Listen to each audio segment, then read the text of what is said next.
지금 우리는 위기 가운데 있습니다. 어떤 위기인가 하면 신앙의 위기입니다. 우리 신앙은 공예배를 통해서 유지되는 그런 신앙이었던 것 같습니다. 그래서 공예배가 없어지니까 우리의 신앙이 흔들거리고 우리가 그리스도인 맞나 하는 그런 생각도 드는 것이 사실입니다. 그러나 어떤 사람들은 공예배와 상관없이 가정에서 예배를 드리고 혼자 하나님을 경배하면서 또 이런 시간에 더 책도 읽고 성경도 보고 기도 생활도 하면서 나름대로 신앙을 다른 측면에서 키워나가는 사람도 있는가 반면에 공예배가 없어져서 우리 마음의 신앙심을 다 잃어버리고 우리 신앙을 어떻게 유지해야 될지 모르는, 말하자면 신앙을 잃어버릴 수도 있는 위기입니다. 또 우리는 또 어떤 위기인가 하면은 교회가 이 시기에 신천지교 집단처럼 신천지나 교회나 별반 다를 것 없는 거 아닌가 하는 세상으로부터의 그런 편견입니다. 신천지교는 마음이 약한 사람들의 그 약한 마음을 틈타고 그들을 노략질하는 이리 같은 사람들로서 가정도 깨뜨리고 또 돈도 빼앗고 노동력도 착취하는 사회에 악을 끼치는 집단인데, 교회가 이 공예배와 관련해서 신천지와 동급으로 취급되고 있는 그런 교회의 위기이기도 합니다. 하지만 위기를 만나면 인간은 위기 때만 발동할 수 있는 창조적인 생각, 필요는 발명의 어머니라고 하지 않습니까? 위기 때에는 그 위기가 우리의 생각을 자극해서 우리에게 새로운 영감을 불러일으키기도 하는 것이죠. 그렇기 때문에 위기는 곧 기회라는 말도 있습니다. 지난주에 말씀드린 것처럼 성경을 보면 이스라엘 백성들은 큰 위기를 겪은 적이 있습니다. 하나님의 성전 예루살렘을 중심으로 예배를 드리다가 이웃 바벨론이라고 하는 큰 나라가 쳐들어와서 나라도 빼앗기고 성전도 무너지고 다 불타고 그 나라의 유력한 사람들은 저 멀리 바벨론으로 포로로 끌려갔을 때 그들은 우리가 하나님의 백성인데 지금 이 먼 나라에 이방인으로 끌려와서 성전에 예배도 없고 제사도 없고 우리를 가르쳐주는 제사장들도 없고 하는데 우리가 어떤 사람들인가 이렇게 자기의 정체성을 찾지 못하고 방황할 때, 다만 옛날 하나님의 성전에서 하나님을 예배하던 그날을 그리워하던 그 이스라엘 백성들이 그곳에서 그 위기를 기회로 삼아서 우리 선조들이 우리들에게 전해준 하나님의 이야기를 글로 정리합시다. 우리가 그동안 어떻게 신앙생활했는지 우리를 한번 돌아봅시다. 우리는 혹시 성전 마당만 밟는 사람들이 아니었습니까?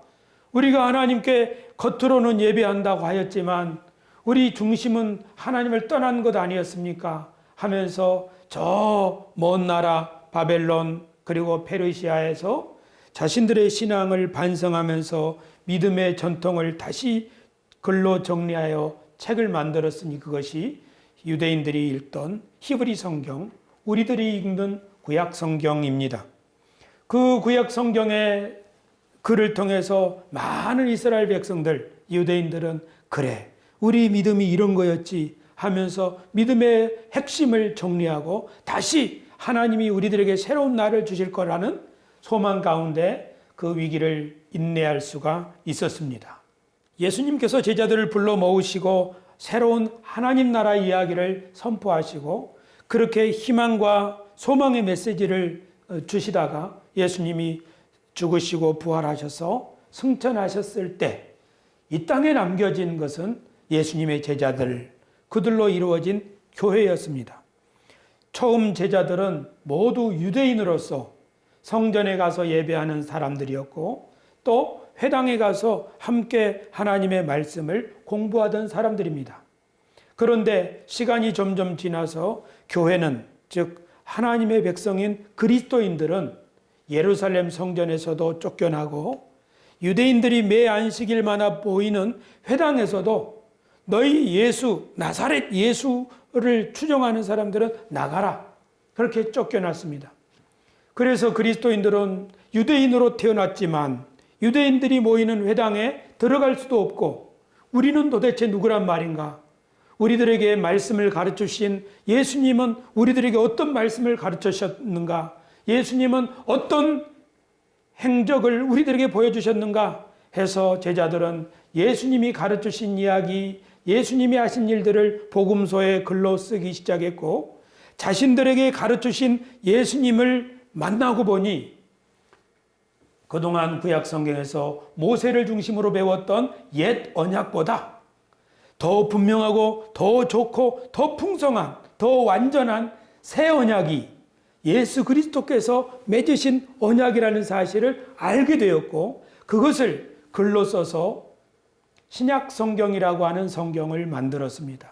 이 신약 성경은 이제 유대인들에서 쫓겨난 그리스도인들이 유대인들과 모든 세상 사람들을 위한, 만인을 위한 하나님의 말씀으로 온 세상에 전해지게 되었던 것입니다.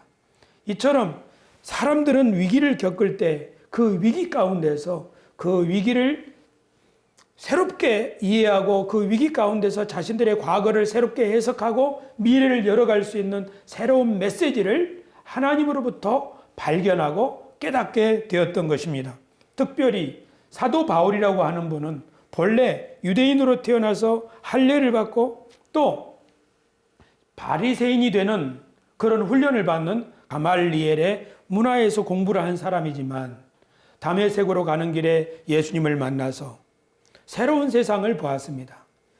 사도 바울은 철저하게 유대인이었지만 예수님을 만나고 나서 이 사람은 바로 성전은 더 이상 유대인들의 것만이 아니라 이방인이나 유대인이 하나가 되어서 한 가족이 되고 한 성전으로 만들어지게 된다는 사실, 예수 그리스도 안에서는 남자의 여자들 이렇게 차별이 없고 모두 다 동등하게 하나님의 한 상속자가 된다는 사실을 새롭게 깨달을 수가 있었습니다.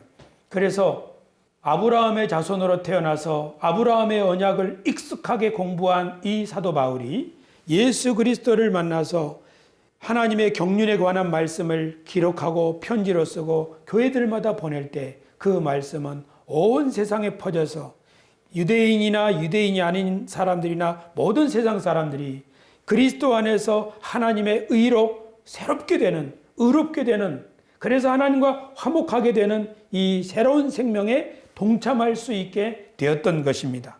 이처럼 위기의 시절에는 하나님이 새로운 메시지를 주십니다. 우리가 잘 아는 것처럼 그 이후에 교회가 더 성장할 때에 로마 제국이라고 하는 큰 나라가 그리스도인들을 희생 제물로 삼기 위하여 잡아 죽이고 옥에 가두고 이렇게 하던 시절에 그리스도인들은 지하교회로 숨어 들어갔지요. 물건을 살 수도 없고 생필품도 없는, 그래서 생존의 위기를 당한 그리스도인들, 그들은 누구에게 걸리면 고발되어서 공공장소에 끌려가서 매질을 당하거나 감옥에 갇히거나 또는 사자밥이 되어야 했던 그 위기의 시절을 당한 적이 있습니다. 그때 밤모섬에서 기도하던 사도 요한에게 하나님의 계시가 임하였는데, 그 계시는 구약 성경에서 보았던 성전이 보였고, 그 성전의 안에 있는 7줄기의 금촛대며 향단이며 번제단이며 이런 것들이 다 그 환상 가운데서 새롭게 이해되기 시작했습니다. 그리고 그 환상 가운데서 요한이 보니 지금 땅에서 세력을 잡고 있는 세상의 권세자들은 알고 보면 짐승 같은 존재들로서 영의 하수인이고 사탄과 한편이라는 사실을 깨달았습니다. 또 그 환상 가운데서 보니 하나님의 보좌 앞에 죽임을 당한 어린 양이 있는데, 그 어린 양은 지상에 있는 모든 역사를 실제적으로 지휘하고 있는 권세를 가진 분이었고, 그 어린 양이 흰 말을 타고 마침내 짐승이며 용이며 음녀며 이 세상에 있는 하나님을 대적하는 자들을 다 사로잡아서 불못에 던지고 심판하고 새로운 세상을 주신다고 하는 환상을 보았습니다. 그 환상을 글로 써서 초대 교회들에게 이렇게 편지를 보낼 때 그 편지를 읽던 핍박 가운데 사는 그리스도인들은 그래, 하나님은 우리를 버리지 않으셨어. 이 세상의 세력이 강력한 것 같지만 그들은 마침내 심판을 당하고 우리들을 위하여 하나님이 새로운 세상을 주실 거야 하면서 위로와 소망과 용기를 가진 줄로 믿습니다. 이처럼 위기의 시절에는 그 위기의 시절을 넘어갈 수 있는 새로운 이야기가 필요합니다. 우리가 바다를 항해할 때 그 바다를 항해하는 지도가 필요한 것처럼 우리가 자동차로 운전을 할 때 내비게이션이 찾기를 안내해 주는 것처럼 우리가 앞으로 이 험한 세상, 특별히 지금과 같은 우리가 한 번도 경험해 보지 못한 이 새로운 세상을, 미래를 열어가려고 할 때에는 우리를 인도해 줄 새로운 이야기, 그런 이야기가 필요합니다. 교우 여러분, 우리 조상들도 일제 36년 동안 고통을 겪고 있을 때 일본 사람들이 우리나라 사람들을 자기 마음대로 주물럭거렸죠. 특별히 내선일체, 조선과 일본은 하나다 해서 우리 조선인들을 조선인으로서의 자긍심과 정체성을 잊어버리게 하고 일본의 하수인들로 일본의 왕을 열심히 섬기는 그런 신하의 나라로 만들기 위하여 여러 가지 계략을 꾸미고 있을 때 단재 신채호 선생은 우리 민족은 하늘의 자손이다 고 하는 단군 신화 이야기를 재발견하면서 우리는 하늘의 자손으로서 하늘로부터 내려오는 용기와 정기를 받아서 이 무예에 뛰어나고 화랑 정신을 개발한 용기 있는 자긍심이 있는 민족이라고 하는 그런 새로운 역사서를 쓰기 시작했습니다. 우리 민족에게 우리는 일본말도 배우고 이름도 일본 이름으로 바꾸고 하니까 우리는 일본인으로 사는 것이 좋을지도 몰라. 이렇게 살아가고 있는 조선인들에게 그렇지 않다. 우리는 배달의 민족이다. 그 하는 민족적 자긍심을 일깨울 수 있는 새로운 이야기를 썼던 것입니다. 그런 이야기를 마음속에 간직한 사람들이 우리 자유 대한민국을 다시 일으킨 초석이 된 줄로 믿습니다. 만약에 그런 이야기가 없었다면, 그런 이야기를 마음속에 붙들지 않았다면 우리 조선은, 우리 대한민국은 영원히 일본의 한 도시로서 지금 이 세상에 존재하지 못할 것입니다. 그러므로 오늘 공예배가 드려질 수 없는 이 위기 가운데서 우리 그리스도인들은 어떤 존재이며 우리들이 지금 우리 마음속에 어떤 정체성을 가지고 우리가 무엇을 해야 되고 무엇을 소망할 수 있는가, 그것을 결정하는 것은 지금 우리 마음속에 가지고 있는 이야기입니다. 우리 마음속에 있는 이야기가 어떤 이야기인가 하는 것을 우리가 점검함으로써 우리는 오늘 우리 시대의 교회가 새롭게 거듭날 수 있는 기회를 맞을 수도 있습니다. 지금은 교회가 새로워져야 될 시간입니다. 왜냐하면 우리를 바라보는 세상의 눈이 예전과 같지 않고 그동안에도 나빴는데 지금 더 아주 형편없어졌습니다. 그것은 세상 사람들의 마음이 강팍했기 때문입니까? 아니면 우리가 실제로 그리스도인다움이 무엇인지, 교회다움이 무엇인지, 진정한 교회의 가치가 무엇인지 이런 것을 잃어버리고 있는 것은 아닌가 하는 것입니다. 지금 코로나 바이러스가 세상에 퍼져서 이 정부들이 방역 활동에 여념이 없지요. 그때 교회가 있어서 다행이야. 교회는 이 시대의 보물과 같은 존재입니까? 아니면 교회는 맨날 점검해주고 신경을 써야 되는 애물단지와 같은 존재입니까? 지금 우리 정부에서는 또는 공무원들은 교회를 애물단지로 여기는 것 같습니다. 이렇게 국민들의 건강이 위기에 처해 있을 때 교회가 있어서 이 상황이 조금 더 덜 심각한 상태로 교회가 있기 때문에 다행이다. 그런 존재로 우리 교회가 지금 존립하고 있는가? 아니면 교회가 걱정이야 하고 교회가 지금 세상으로부터 걱정을 받아야 되는 그런 처지에 있는가? 상황적 특수성이 있지요. 이 많이 모이는 그런 종교 집회, 이것을 자제하는 것은 당연한 일입니다. 그래서 교회가 나빠서가 아니라 이것을 자제하는 것이 필요한 일이라는 말이죠. 그러나 지금 이 위기 상황에서 우리가 우리 자신을 한번 생각해 보자 하는 것입니다. 그러면서 우리 속에 지금 그동안 가지고 있는 이야기를 재점검해 볼 수 있는 절호의 기회다 하는 이야기입니다. 마치 예루살렘에서 나고 자라난 사람들이 저 바벨론 강가로 끌려갔을 때 거기 새로운 상황이잖아요. 그때 그들은 자기의 이야기를 점검해 본 거 아닙니까? 예루살렘 성전에서 쫓겨난 그리스도인들이, 회당에서 쫓겨난 그리스도인들이 나는 유대인인데 왜 회당에도 못 들어가느냐? 이렇게 유대인 공동체에서 쫓겨난 그리스도인들이, 그럼 우리가 누구지? 우리가 알고 있는 성경 이야기는 저 사람들하고 같은데 왜 우리는 쫓겨나야 되는 거지? 하면서 자신들이 알고 있는 이야기를 새롭게 해석하고, 아, 이래서 예수님이 박해를 당하신 거구나. 아, 이래서 우리가 특별한 존재로구나. 아, 이래서 우리가 이제는 새로운 왕 같은 제사장들이로구나 하고 그리스도인들이 자신들의 정체성과 자신들의 사명과 자신들이 앞으로 물려받게 될 미래의 이야기를 새롭게 발견한 것처럼, 그뿐만 아니라 계시록에 있는 박해 가운데 있는 성도들이 그 박해 가운데서 현실과 그리고 자신들의 믿음과 그리고 자신들의 미래를 새롭게 요한계시록이라고 하는 판타지를 통해서 새롭게 이해할 수 있었던 것처럼, 오늘 우리 새소망 교회가 그동안 우리가 어렸을 때부터 신앙생활해 온 우리의 신앙을 이 위기 가운데 한번 맞춰보고, 우리가 가지고 있는 이 신앙이 이 위기를 돌파할 수 있는가? 아니면 이 위기 가운데서 우리의 신앙은 새로운 모습으로 업그레이드 되어야 하는가? 업그레이드 되어야 한다고 저는 믿습니다. 이렇게 새로운 시대에는 새로운 이야기, 새로운 위기 상황에서는 하나님께서 새로운 계시의 정신을 계속적으로 주셨다는 것을 우리는 이해해야 하겠습니다. 이것은 성경을 다시 쓰는 것이 아닙니다.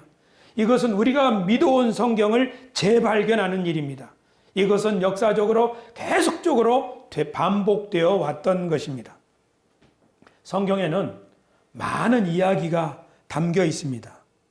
우리가 배웠듯이 성경에는 하나님이 이 세상을 창조하신 이야기, 하나님이 아브라함을 부르시고 한 민족을 택하신 이야기, 그리고 그 민족이 하나님 앞에 어떻게 살았고 하나님이 그들을 어떻게 이끌어 가셨는가 하는 이야기가 성경에는 기록되어 있습니다.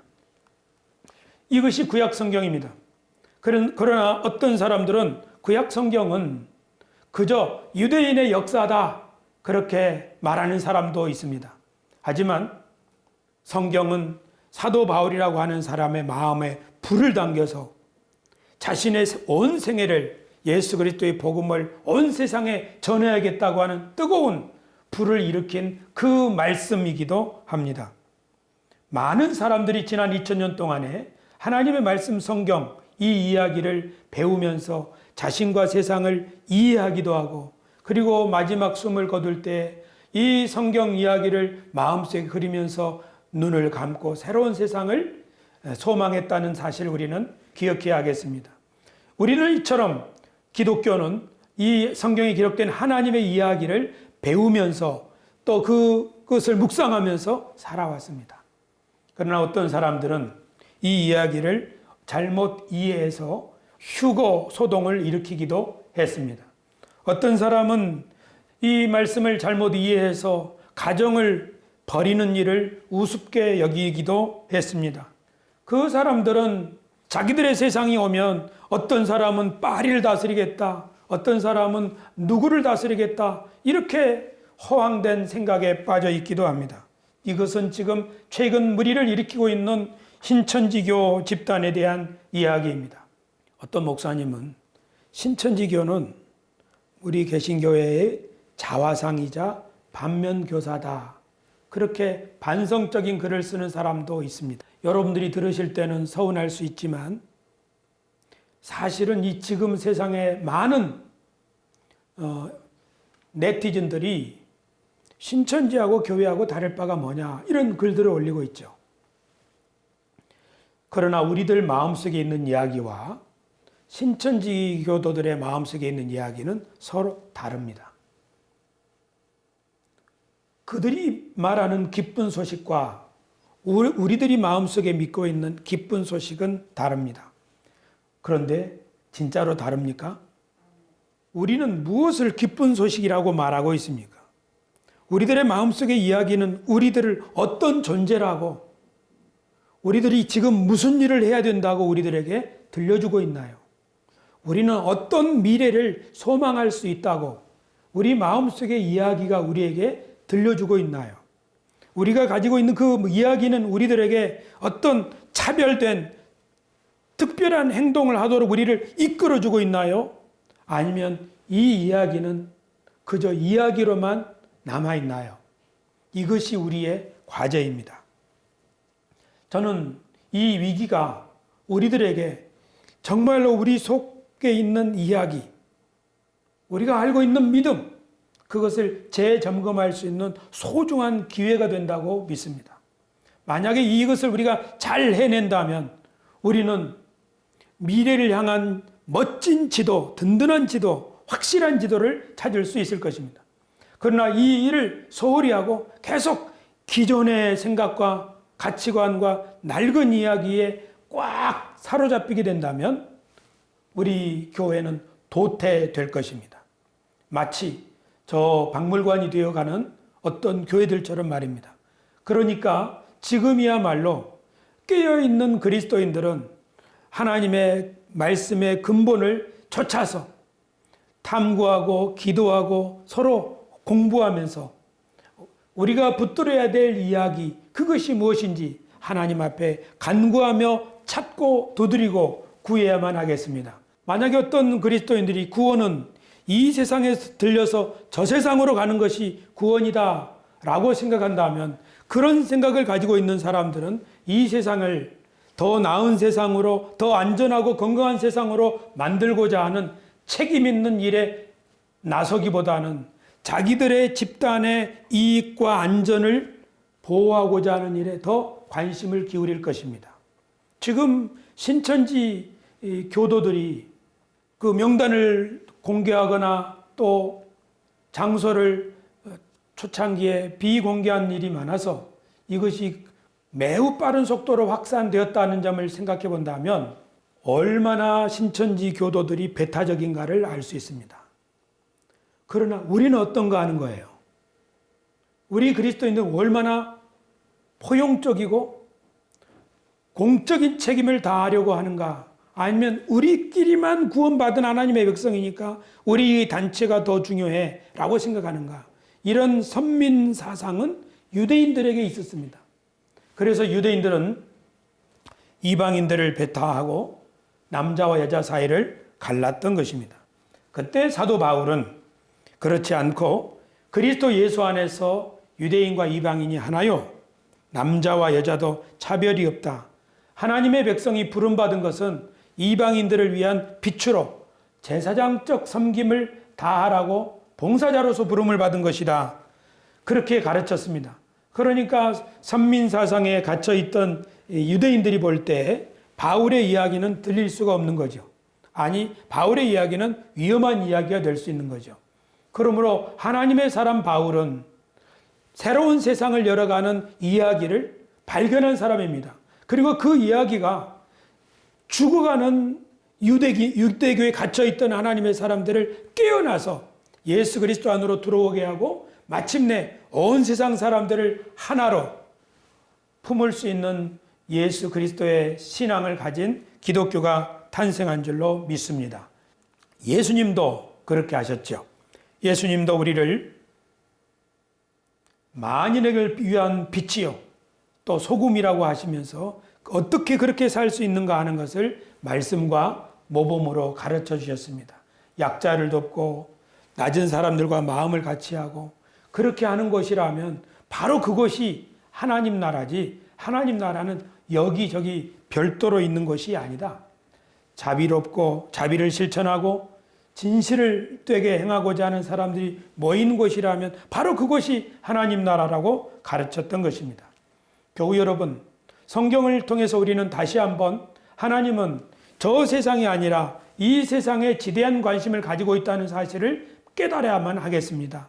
하나님은 이 세상을 정말 아름답고 소중하고 빛나는 곳으로 만들기 위하여 아담 부부를 지으셨고, 또 세상에 축복을 주시기 위하여 아브라함을 부르셨으며, 온 세상을 풍성한 땅으로 만들기 위하여 이스라엘 백성들을 부르셨고, 또 이스라엘 백성들을 한 건강한 나라로 세우기 위하여 모세를 부르시고 다윗을 부르시고 하셨습니다. 하나님은 이 세상을 너무너무 사랑하신 줄 믿습니다. 할렐루야. 그러므로 이 세상을 버리고 어디로 가겠다고 하는 사람은 성경의 이야기를 오해하고 있는 사람입니다. 하나님은 이 세상을 얼마나 사랑하셨든지 독생자까지 이 세상에 보내지 않으셨습니까? 이 세상을 향한 하나님의 긍휼이 너무너무 풍성하다고 사도 바울도 편지에 기록했습니다. 그러므로 우리 그리스도인들이 이 위기의 시간에 더욱 명확하게 자리매김해야 될 이야기는, 이 세상을 향한 하나님의 관심과 사랑은 영원하기에 그 하나님이 나를 부르셨고 우리 교회를 부르셨고 우리 교회가 바로 이것을 위해 존재한다는 사실을 꼭 명심해야 하겠습니다. 그래서 이 위기를 지나는 동안에 우리 교회는 한 번 더 탈바꿈해야겠습니다. 우리끼리만 들려서 어디로 간다고 하는 우리가 오래전부터 들어온 이야기가 아니라 여기가 안전한 피난처가 되고 여기가 생명수가 되고 그래서 세상을 위해 존재하는 교회로 거듭날 수 있는 그런 기회가 되었으면 좋겠습니다. 교우 여러분, 이 일을 감당하려면 어떻게 해야겠습니까? 성경에서는 이런 하나님의 대리인들이 그 일을 감당하려고 할 때는 반드시 한 사람도 예외 없이 고난이라고 하는 과정을 겪었습니다. 예를 들면 온 세상에 기근이 몰려올 것이기에 그 기근의 시절에 온 세상 사람들을 살리기 위하여 하나님의 사람 요셉이 애굽으로 부름을 받지 않았습니까? 모세는 이스라엘 백성들을 건지기 위하여 하나님의 부름을 받았을 때 모세가 바로의 공주를 어머니 어머니 하고 부른다면 애굽의 궁궐에서 편안히 살 수 있었겠지만 모세는 그것을 거절하고 자기 동족과 함께 고난받기를 선택하였으므로 모세의 고난을 통해서 이스라엘 백성들이 세워졌고 우리 주 예수 그리스도께서도 낮은 자들과 같이 하시면서 자신의 생명을 나누다 보니 결국 십자가를 지는 자리에까지 이르게 되었습니다. 바울 사도도 그러므로 나는 예수 그리스도의 십자가 외에는 자랑할 것이 없다, 그렇게 말했으니 그리스도인들이 하나님의 대리인으로서 그 소임을 감당하는 유일한 길은 이 세상의 고난에 동참하는 것입니다. 지난 주중에 포천에 사는 제 친구 목사가 저에게 글을 하나 보냈어요. 이번 주 설교 준비를 하고 있는데 누가복음 17장을 묵상하고 있다.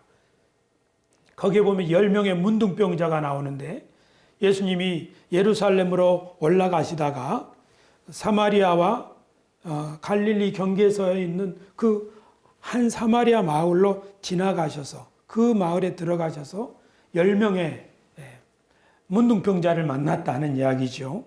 그러면서 제 친구 목사가 자신이 이 말씀을 깊이 묵상하는 가운데 예수님은 십자가 지는 것도 중요한 일이지만 예루살렘에 올라가는 것도 중요한 일이지만 저기 있는 10명의 문둥병자를 살리는 것, 그것도 중요한 일이다. 그것도 지나칠 수 없는 일이다 하면서 예수님은 선한 사마리아 사람의 이야기를 말로 가르쳐 주셨을 뿐 아니라 자신이 직접 선한 사마리아 사람이 되셔서 그렇게 문둥병자들을 돌보신 것이 아니냐 하고 그런 묵상을 저에게 전해 왔습니다. 예수님, 우리가 배우는 예수님은 바로 그런 분이고 우리가 마음속에 담아야 할 이야기가 바로 그런 이야기들입니다. 교우 여러분, 지금 우리는 우리 마음속 이야기를 점검해 보자고 하고 있습니다. 이것은 매우 초보적인 이야기입니다.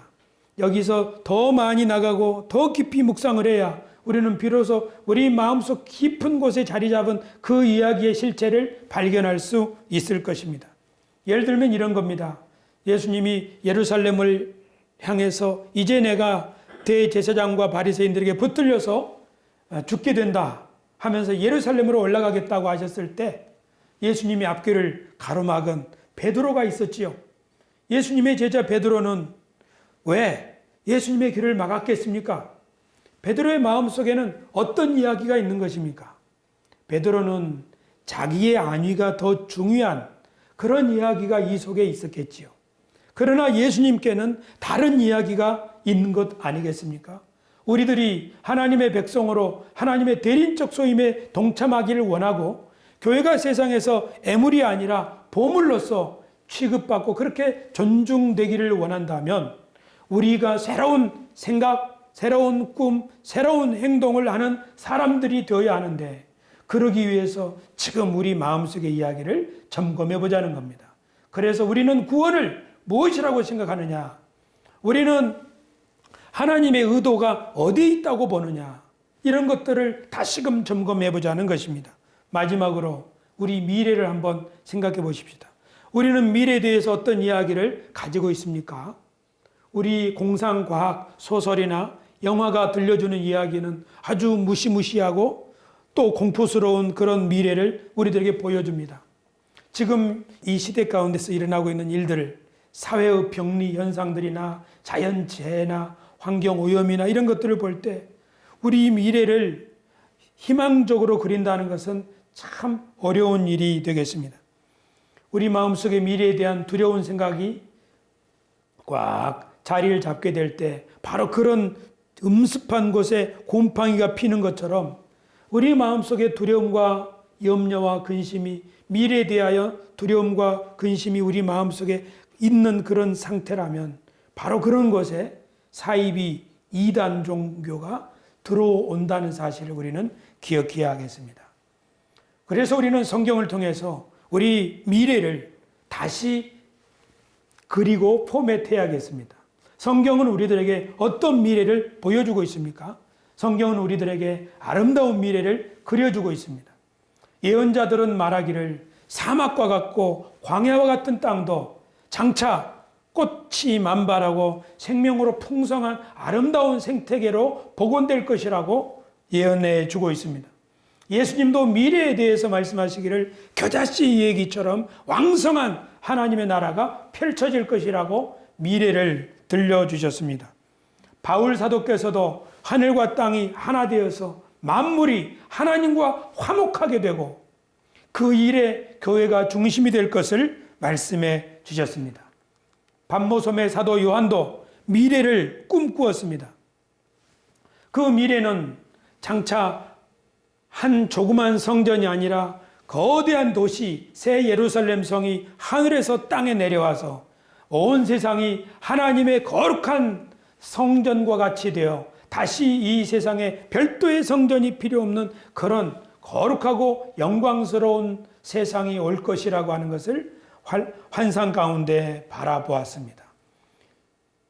그것이 성경이 우리들에게 들려주는 미래에 대한 그림이자 이야기입니다. 교우 여러분, 우리들은 이런 미래를 성경을 통해서 꿈을 꾸고 이런 미래를 희망했으면 좋겠습니다. 그러나 그런 미래를 희망하기 어려운 현실인 것은 사실입니다. 그렇죠? 하지만 하나님을 찾는 사람들에게는 하나님이 그런 미래를 꿈꿀 수 있는 비전과 희망과 계시의 말씀을 주십니다. 우리가 바울 사도를 한번 생각해 보십시다. 바울 사도가 지금 어디에 있습니까? 유대인들에게는 나사렛 이단을 쫓는 연병이라는 말을 듣고 있지요. 이방인들에게는 바울 사도가 어떤 말을 듣고 있습니까? 나무에 달려 죽은 사람, 그렇게 힘없는 사람을 신으로 믿고 따르느냐? 어리석은 일이다 라고 이방인들로부터 어리석다고 말을 듣고 있고 유대인 동족으로부터는 나쁜 사람이라고, 불경한 사람이라고 취급받고 있는 그 중간에 바울 사도가 서 있는 거지요. 거기서 무슨 메시지를 전하는 겁니까? 아니야. 그리스도 예수 안에서 이 둘이 한 가족이야. 한 몸을 이루고 하나님 앞에 한 집으로 지어지는 세상이야. 아니, 만물이 하나님 안에서, 그리스도 안에서 하나님과 화목된 세상이 올 거야. 그것을 선포했다는 사실을 생각해 본다면 정말 일제시대, 암울한 시대에 우리 민족의 독립을 꿈을 가지고 있던 우리 성각자들과 같다고 저는 이해할 수 있겠습니다. 그러므로 지금 우리가 이 전염병이 창궐하고 또 전염병이 가지고 온 여파, 경제적인 핍절함, 위기, 그리고 또 앞으로 얼마나 많이 생길 줄 모르는 우리 인류의 위기, 그런 것들을 생각하면 정말 한숨뿐입니다. 그러나 하나님이 성경을 통하여 우리에게 주시는 미래, 하나님이 이 세상을 만드신 분이고 이 세상을 경영하시는 분이고 그분이 지금도 일하고 계시기에 어제도 오늘도 영원토록 동일하신 분이기에 그분은 마침내 이 세상을 완성하실 것이라고 하는 믿음, 그 믿음이 있는 한 우리들은 하나님이 주시는 말씀으로 새로운 희망을 꿈꿀 수가 있을 줄로 믿습니다. 그래서 매일매일 하나님이 나와 함께 하심을 믿고 자신의 주어진 일에 최선을 다하는 사람이 미래를 꿈꾸는 것은 그 사람 마음속에 미래에 대한 찬란한 희망과 약속이 확실히 살아있기 때문인 줄로 믿습니다. 오늘 위기를 맞은 우리들은 구원에 대해서, 하나님의 관심사에 대해서, 이 세상을 바라보는 관점에 대해서, 그리고 우리가 기대할 우리의 미래에 대해서 새로운 이야기로 우리 마음속에 자리를 딱 잡게 하고 그것이 우리 마음속에 든든한 반석이 되도록 해야만 하겠습니다. 저희가 우리 세수만 교회에서 하나님의 경륜을 배우고 익히고 그것을 누리는 교회가 되기를 원하는 것은 바로 이런 이유입니다. 우리가 하나님의 경륜, 하나님의 마스터 플랜을 이렇게 잘 배우고 익힌다면 어쩌면 우리들은 7년의 흉년을 대비할 수 있는 요셉처럼 새로운 생명의 길로 안내하는 새로운 이야기를 우리 글과 우리의 말과 우리의 행실로 증거할 수 있는 하나님의 그런 복음 전도자들이 될 수도 있습니다. 그러므로 우리가 배우고 있는 이 말씀을 글로 쓰고 말로 익히고 노래로 만들고 메시지로 선포하고 우리의 삶으로 나타내요. 우리들의 미래를 이 위기 가운데서 새롭게 열어갈 수 있는 우리 세수만 교회가 되기를 주 예수님의 이름으로 축원합니다. 기도하겠습니다.